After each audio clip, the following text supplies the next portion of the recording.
ಗುಲ್ಬರ್ಗಾ ವಿಶ್ವವಿದ್ಯಾಲಯ ಸದಾ ಒಂದಲ್ಲ ಒಂದು ಸುದ್ದಿಯಲ್ಲಿರುತ್ತೆ. ಇದೀಗ ಮತ್ತೆ ಸುದ್ದಿಯಲ್ಲಿದೆ. ವಿವಿಯಲ್ಲಿ ಕಳೆದ ಹಲವು ವರ್ಷಗಳಿಂದ ಹೊರಗುತ್ತಿಗೆ ಆಧಾರದ ಮೇಲೆ ಕೆಲಸ ಮಾಡ್ತಾ ಇದ್ದ 281 ಸಿಬ್ಬಂದಿಯನ್ನ ಏಕಾಏಕಿ ಕೈಬಿಡಲಾಗಿದೆ. ಹೀಗಾಗಿ ಆ ಸಿಬ್ಬಂದಿ ವಿವಿ ಕ್ಯಾಂಪಸ್ನಲ್ಲಿ ನ್ಯಾಯಕ್ಕಾಗಿ ಅನಿರ್ದಿಷ್ಟಾವಧಿ ಹೋರಾಟ ನಡೆಸಿದ್ದಾರೆ.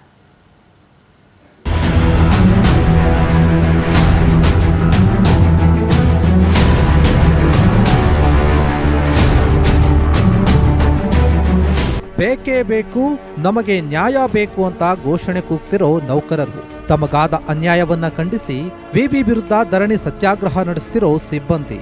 ಈ ದೃಶ್ಯಗಳು ಕಂಡು ಬಂದಿದ್ದು ಗುಲ್ಬರ್ಗಾ ವಿಶ್ವವಿದ್ಯಾಲಯದ ಕಾರ್ಯಸೌಧದ ಎದುರು. ಹೊರಗುತ್ತಿಗೆ ನೌಕರರನ್ನ ಕೈಬಿಟ್ಟ ಗುಲ್ಬರ್ಗಾ ವಿವಿ. ಮರಳಿ ಹುದ್ದೆ ಕೊಡುವಂತೆ ಸಿಬ್ಬಂದಿ ಧರಣಿ ಸತ್ಯಾಗ್ರಹ. ಗುಲ್ಬರ್ಗಾ ವಿವಿಯಲ್ಲಿ ಅನಿರ್ದಿಷ್ಟ ಅವಧಿ ಹೋರಾಟ. ಹೀಗೆ ಪ್ರತಿಭಟನೆ ನಡೆಸುತ್ತಿರೋ ಇವರೆಲ್ಲರೂ ಗುಲ್ಬರ್ಗಾ ವಿವಿಯ ವಿವಿಧ ಭಾಗಗಳಲ್ಲಿ ಹಾಗೂ ಆಡಳಿತ ವಿಭಾಗದಲ್ಲಿ ಕೆಲಸ ಮಾಡ್ತಾ ಇದ್ದವರು.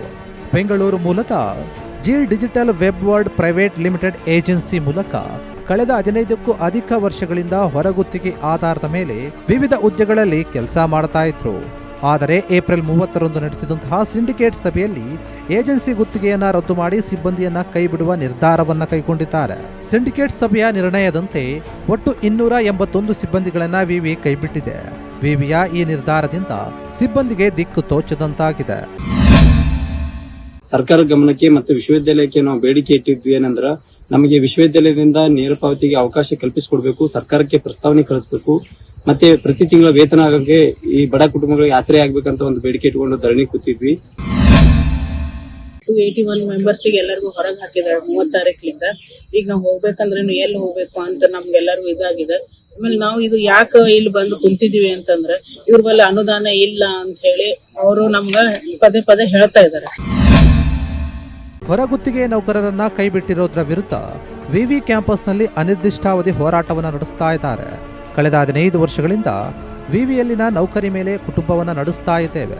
ಹೀಗೆ ಏಕಾಏಕಿ ಕೈಬಿಟ್ರೆ ಹೇಗೆ, ನಮ್ಮ ಕುಟುಂಬ ರಸ್ತೆಗೆ ಬರುತ್ತೆ ಅಂತ ತಮ್ಮ ಅಳಲನ್ನ ತೋಡಿಕೊಂಡಿದ್ದಾರೆ. ಇನ್ನು ಈ ಬಗ್ಗೆ ಗುಲ್ಬರ್ಗಾ ವಿಶ್ವವಿದ್ಯಾಲಯದ ಆಡಳಿತ ಮಂಡಳಿಯು ಹೇಳೋದೇ ಬೇರೆ. ನಮ್ಮ ಕಚೇರಿಯಲ್ಲಿ ಕರೆಸಿ ಡಿಸ್ಕಷನ್ ಮಾಡಿದೀವಿ. ಅವ್ರವ್ರ ಬೇಡಿಕೆಗಳನ್ನ 2-3 ತರ ಬೇಡಿಕೆಗಳಿದಾವೆ. ಅವ್ರಿಗೇನೆ ಸೆಲ್ಫ್ ಕನ್ಫ್ಯೂಷನ್ ಸ್ಟಾರ್ಟ್ ಆಯ್ತು. ಆಮೇಲೆ ಅವ್ರವ್ರು ಹೇಳಿದ್ದು ನಾವು ವಿಚಾರ ಮಾಡ್ಕೊಂಡು ಇನ್ನೊಂದು ಬರ್ತೀವಿ ಅಂತ ಹೇಳ್ಕೊಂಡು ಹೋಗಿದ್ದಾರೆ. ಯಾಕಂದ್ರೆ ಅದರಲ್ಲಿ 2 ತರ ಬೇಡಿಕೆ ಇದೆ. ಒಂದು, ನಮಗೆ ನೇರವಾಗಿ ಹಣ ಪಾವತಿ ಮಾಡಿ ಅಂತ ಹೇಳ್ತಾರೆ ಒಂದು. ಆಮೇಲೆ ಈಗ ಗುತ್ತಿಗೆ ಯಾವತ್ತು ತೆಗೆದ ಅವತ್ತಿನ ಆದೇಶ ಬಂದಿತ್ತು, ತಾವೇನ್ ಕೇಳಿದ್ರ ಅದನ್ನ ಕೂಡಲೇ ಹಿಂಪಡೀರಿ ಅಂದ್ರೆ ಅದು ಗುತ್ತಿಗೆ ಆದೇಶ, ನೀವು ಆ ಕಡೆ ಹೊಂಟ್ರೆ ಇದು ಲಾಗು ಆಗ್ತದೆ ಅಂತ ಹೇಳಿದ್ವಿ ನಾವು. ಸದ್ಯ ಗುಲ್ಬರ್ಗಾ ವಿಶ್ವವಿದ್ಯಾಲಯ ಆರ್ಥಿಕ ಸ್ಥಿತಿ ಪ್ರಕಾರ 281 ಸಿಬ್ಬಂದಿಗಳಲ್ಲಿ 100 ಸಿಬ್ಬಂದಿಗಳಿಗೆ ಮಾತ್ರ ನೌಕರಿಗೆ ಅವಕಾಶವಿದೆ. ಆದರೆ ಈ ಹಿಂದಿನ ಕೆಲ ಕುಲಪತಿಗಳು ಬೇಕಾಬಿಟ್ಟಿಯಾಗಿ ಹೆಚ್ಚುವರಿ ಹುದ್ದೆಯನ್ನು ತೆಗೆದುಕೊಂಡಿರುವುದೇ ಇದೀಗ ಇತರ ಸಿಬ್ಬಂದಿಗೆ ಸಂಕಷ್ಟವನ್ನ ತಂದಿದೆ. ಹೀಗಾಗಿ ಆದಷ್ಟು ಬೇಗ ಉನ್ನತ ಶಿಕ್ಷಣ ಸಚಿವ ಡಾಕ್ಟರ್ ಎಂಸಿ ಸುಧಾಕರ್ ಗುಲ್ಬರ್ಗಾ ವಿವಿ ಹೊರಗುತ್ತಿಗೆ ಸಿಬ್ಬಂದಿಯ ಸಮಸ್ಯೆಗೆ ಪರಿಹಾರ ಕಲ್ಪಿಸಬೇಕಿದೆ. ಅನಿಲ್ ಸ್ವಾಮಿ, ಪವರ್ ಟಿವಿ, ಕಲಬುರಗಿ.